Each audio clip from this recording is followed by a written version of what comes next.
Well, this coming week, there's a real treat coming to Detroit, and for Michigan wildlife enthusiasts, we have Guy Coreleach, wildlife artist, coming through the auspices of Michigan United Conservation Clubs. And to talk about Coreleach and his work, we have with us Ben Graham. Ben, you're noted as the design artist, the artist for Michigan Out of Doors magazine. You're the guy who puts that great thing together every month. That's right, Fred. Okay, now let's talk about this fellow Guy Coreleach. Just who is he? Well, Guy Coreleach, he's an internationally known wildlife artist from Long Island, New York, and he's thought of by many to be the most renowned or best-known wildlife artist in the world. He has some really interesting experiences, the way he goes about painting and getting close to animals. Let's go to some unique film right now, showing Guy Coreleach at work and hearing him talk about it. There's a very great sense of privilege when I'm close to wildlife, whether it be the eagle, the falcon, the gazelle, lion, a tiger, a leopard. If I feel fortunate enough to be closer than I should be and to be tolerated by these magnificent creatures, I feel I have a special privilege. I'd like to think, of course it's not true, but I'd like to think that they're giving me a little extra leeway that they wouldn't give the hunter.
The way he wants it, or the way he wants it to appear and convey it to the audience.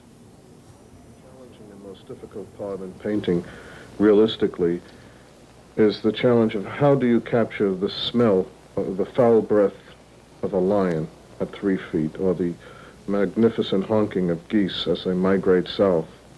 The action can be shown in a suspended time frame, but if we can ascribe 1,000 different reasons for the smile on the Mona Lisa, I guess we can hold no bounds to those reasons for the particular stare in a wild animal that I've painted. But that doesn't mean that I put them there. I just put down the reaction that I get from the animal as I know it. What it is, I'm not about to interpret. It's very difficult for me to explain what I'm painting when I'm doing an animal, whether I'm painting what I see or painting some feeling deep down inside me that I'm not even aware of. It's important for me to have the animal look alive and to have the character that I know belongs to the animal.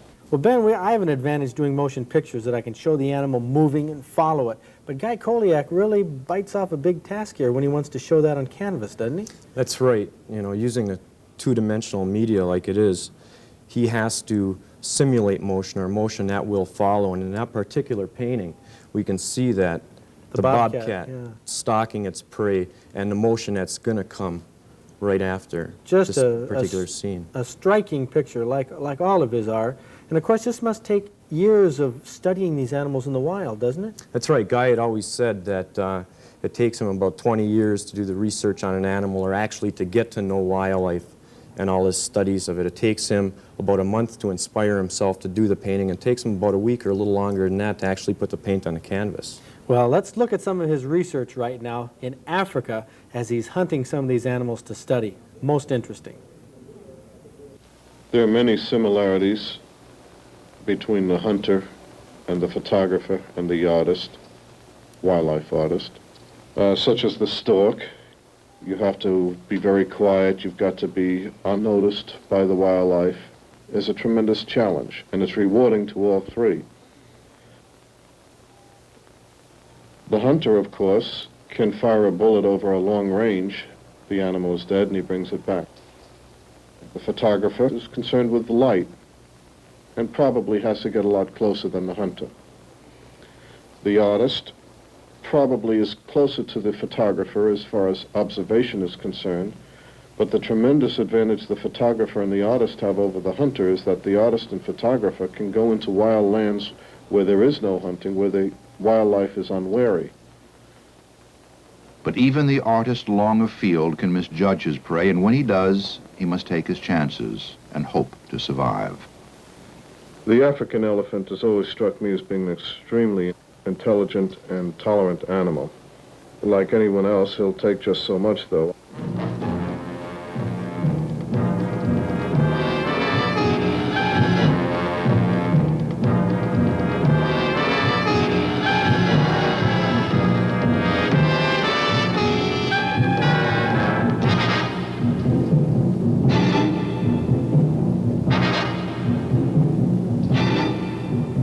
It's hard to describe being charged by an elephant. It's like nothing else I've ever experienced, although I've had many closer calls in other circumstances. The quickest thing that comes to my mind is like being under an avalanche. You know what's going to happen, and there's absolutely nothing you can do about it. Guy Coreleach nearly died in the charge, but this time he was lucky. There was a ditch and a warning shot.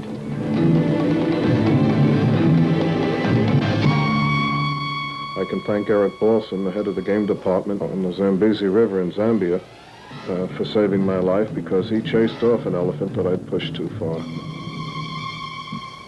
Will he try again? Probably. Well, here it is. Here's the photo, or the painting that Guy Coreleach made from that wild elephant charge. An incredible picture. This will be on display at the Renaissance Center, right, Ben? Yes, that's right, it will be. Well, tell me about how many prints and originals are going to be there? Well, we'll have approximately 50 original paintings and about 50 collector prints on display. And plus there will be many other prints to buy, right? That's right. That's right. What's the cost to buy a Coreleach print? Well, the cost of a print is anywhere between $20 and $500. The original paintings run from about $20,000 to $50,000. Wow. Boy, and what an exhibit this is at the Renaissance Center this coming week, all week long. When will Guy Coreleach be there so people can talk with him? Guy Coreleach will be there on Thursday and Friday. I believe that's the 2nd and the 3rd of November from 12 o'clock till 2 o'clock both afternoons, and from 5 o'clock till 7 o'clock both evenings. What a treat. Your chance to meet and talk to Guy Coreleach, the world's foremost wildlife artist. And all of the money, by the way, that is raised here goes to the conservation projects of the Michigan United Conservation Clubs. And now, Ben, thanks for coming down. Now we've got to stop and sell your magazine here, Michigan Out of Doors, which is half price this month to new subscribers. Just listen.